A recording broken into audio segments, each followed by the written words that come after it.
I do lots of training with NotebookLM and my YouTube videos have proved very popular. And when I do the training, there are 5 common misunderstandings that many teachers, students, trainers are making.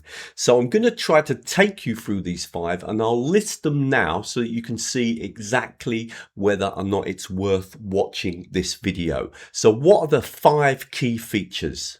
Many people don't realize that you can generate content in other languages, or they're not clear where the language setting is. It is confusing in Notebook. Number 2, you can actually join in an audio podcast that you create. You can talk to the hosts. Hardly anyone knows how to do this. Number 3, you have much more control over the sources for the NotebookLM than you think. And there are special ways to find sources if you don't have your own.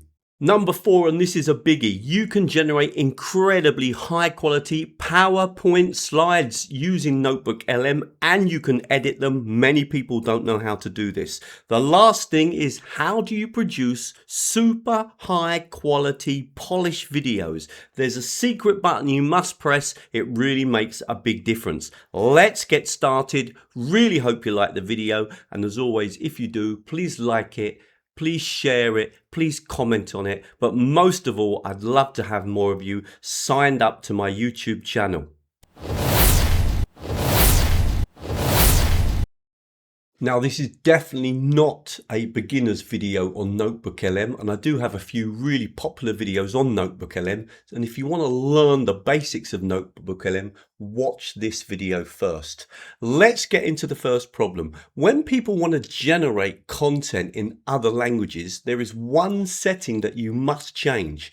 You can upload your content, for example, the articles that you refer to, the videos you refer to, in another language. But what is important is the output language. What language do you want your content produced in? Your slides, your videos, your audio. To change that, to control the output language, you must come over to the right hand side, click on settings here, go to output language, and in that you can change it. Now if I click here, you'll see that there's absolutely tons and tons of other languages that I can refer to. I'm going to switch my one over to Spanish and click on save. Now it doesn't matter what articles I refer to or what videos I refer to, the output will be generated in Spanish. Now, as you know, you can generate audio podcasts. That is, if you want a summary of the content that you've uploaded in the form of an audio podcast, you can do that really well and very professionally in NotebookLM. However, what many people don't know is that you can actually talk to the podcast hosts.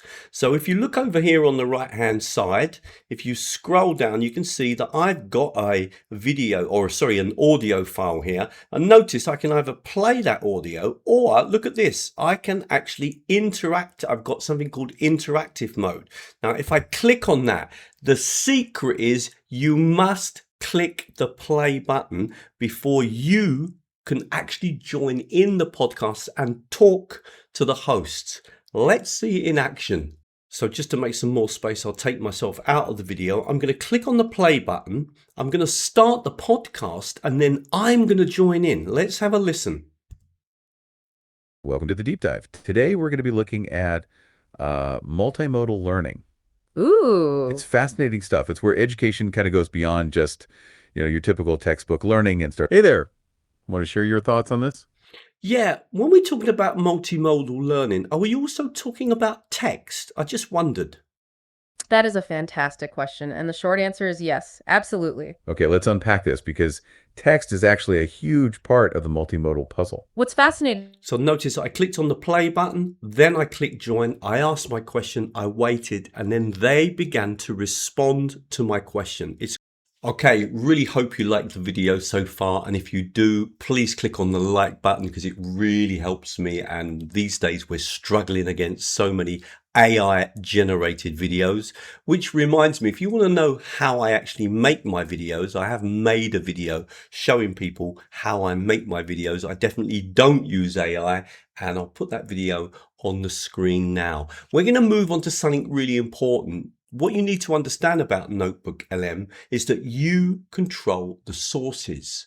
You can upload videos and articles and links and websites that you want to generate the content from. So it's not as if it's going off onto the internet and picking up anything. No, you control the sources. However, a lot of people don't realize to just what level you actually control the sources. Let me show you.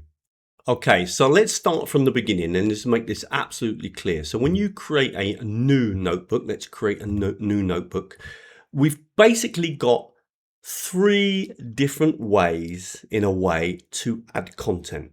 First of all, you can add content that you've got. That can be websites, YouTube videos, stuff that's on your Google Drive, any files like PDF files, etc. You can upload them and add them. So for example, if I was doing something on screen capture technology, I could click on upload files. I could go to my documents. I think I've got some stuff on screen capture technology. Here it is, screencast articles. And I could upload all these articles. Now, some of these are really big, 40, 50 pages long. And I can click on open. And these become my sources. That is, this is where my information is coming from. I'm not, or the NotebookLM is not using the internet. It is only working with these sources. But notice it tells me here you've got 5 sources, and if you generate any content, you're generating it from these 5 sources that you've uploaded. However, do you realize that, let's say you only want to generate content from this one source. I know that this article is excellent. Now I've only got one source. Now if I generate an audio overview, it's only an audio overview about that one particular source. So you've got a lot of control over the sources. Now I'm going to show you something else. You can actually add sources that NotebookLM finds for you. So if I click on add sources here, so I'm going to come up here to the right hand side, click on add sources, we come back to this window. Notice here I could search for screencast feedback articles, and it's now going to search on its sources for screencast articles about screencast technology for feedback, and it's going to search for them. Now it's going to give me a list of possible articles that I might like to use. I click on view. Here are all the articles. However, I can deselect them and I can say, well, the only one I want is this one here because I know it, and this one here because this is a research paper. So this one I know very well, so I'm going to include that as well. Okay, and then I'm going to click on import. Now only those 3 will be added. So even though there are many more articles, I can still select the ones. And if I'm not sure about an article, it's also possible to click here and actually look at that article and decide, right, is this something I want to include or I don't want to include? So this is super useful because NotebookLM is always clearly showing you where it's getting the content from. Either you provide the content or it's showing you the sources. So it's a great idea that when it makes some suggestions to you, that you first click to check the suggestion out. You can look, you can see what it is, and then decide to yourself, well, yes, I want to use this, or it's not interesting to me. And obviously, if it's not interesting, don't select it. Once you've got the ones that you like, and I'm going to say, just choose these 3 here, click on import, that will be added to your selection. But remember, it still depends on what you click on. So if you select all of them, then obviously when you generate your content, now all of these articles will be referred to. You have a lot of control. Let's move on then to look at working with slides. Now I want to show you something really important about the slides, and to do this what I'm going to do is I'm just going to choose this one article. So I'm going to deselect everything and I'm just going to work with this one article. Now when you want to create good slides, first thing you want to do is make sure that you've got the right settings. So I'm going to set my output language back to English because I really want these to be in English. Okay, and then when you go to make your slides, make sure you first of all click on this button here, okay, and It's really important for you to be specific about what you want. Now, I'm going to leave the output language in English, okay, because I've set that now for all of the content by setting it in the major settings.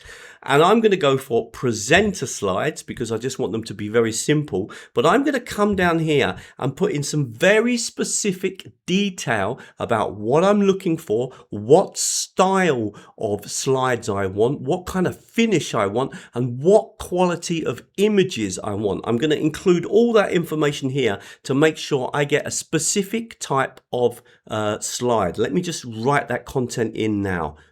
So notice I've said, can you summarize the findings from this article? Can you make sure only the key points are mentioned as I will be talking over the slides? Can you give the slides a futuristic tech feel with a dark blue background? And can you use photorealistic images on each slide to make them more engaging? Now I'm going to generate, okay? Remember, I'm only working from one source because I'm actually going to do a presentation based on the research done by this one article from Mahoney. So I click on generate, and now I just need to wait until my content is generated. Okay, so the slides are ready. Let's have a quick look. So we click here, and then what we do to expand is click here. And I just want to point out, look how good they are. These are excellent slides, really nice. Very pleased with these, okay? Now, the other thing is, if I wanted to now download these, if I didn't want to make any changes, what I could do is click on this button here and download as a PDF or download as a PowerPoint slide. Now, keep in mind one problem. If you do that, you are restricted when you download as a PowerPoint slide. You won't be able to edit in PowerPoint, okay?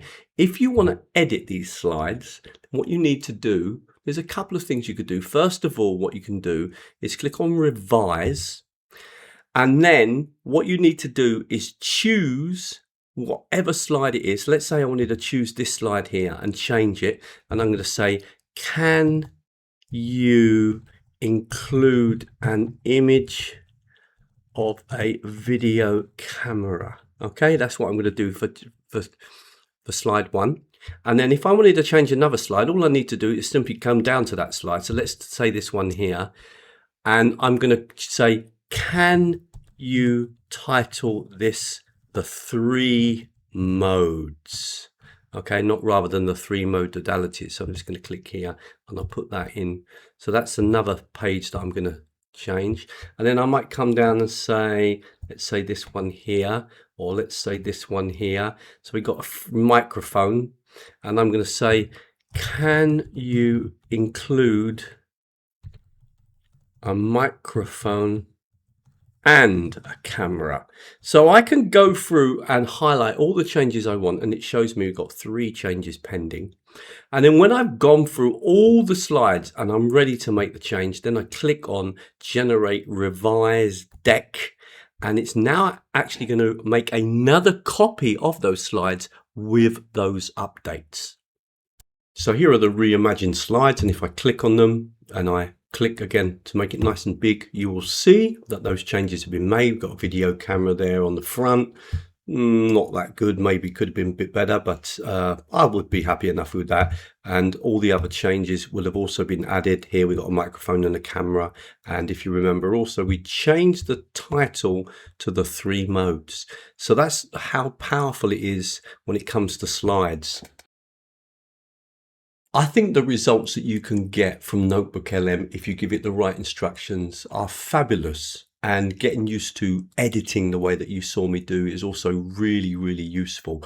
Hope you're finding the video useful, and if you are, don't forget to click on that like button, and don't forget to think about joining my YouTube channel. We're going to look at one last thing, and really many of the things that I've already taught you about Google Slides are the same when it comes to video. You've got to be really specific about the look and feel, the content, what you want to see on each page, how much text you want, etc. And if you do that, you're going to get really high quality videos. So the key thing to do is to click on the edit button. Let me just highlight where when you go to make a video, first of all, think very carefully about how many sources you're going to use. I'm going to do the same as I did before. This time I'm actually going to work with two, this one and this one. So I'm only using two sources that I really like.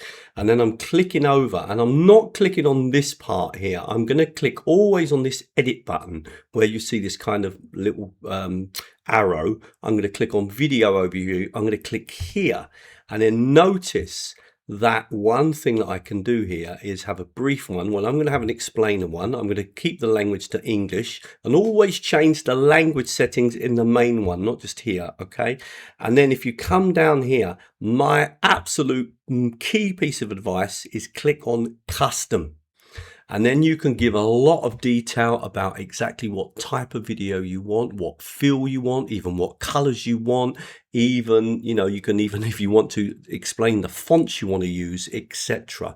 And give as much detail as you can, just like I did in the slides, and then click on generate, and you're going to get a really good video, high quality video based on the content that you have included. I really hope you liked that video, and if you do, you know what to do. Just one thing, recently I made a video about changing the audio tracks in YouTube. Many people have emailed me to say they go to play videos in YouTube and the audio tracks playing in a different language. There is a reason for that. There have been some updates, and if you want to learn about that, I'll put the video on the screen now. Watch that video and it will help you with that.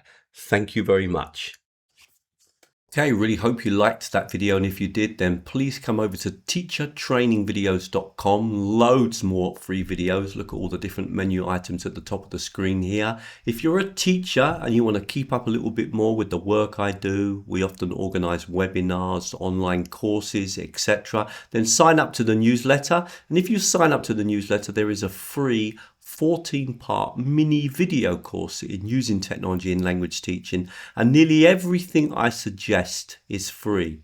If you want to take it a little bit further, then think about joining me on Patreon. If you join Patreon, you get extra videos every month with no advertising. I just go straight into the training, lots of ideas about how you can use the technologies in the class with your students, and you also get the chance to meet me online once a month for some direct training, and that's a real opportunity for you to practice using the technologies with me.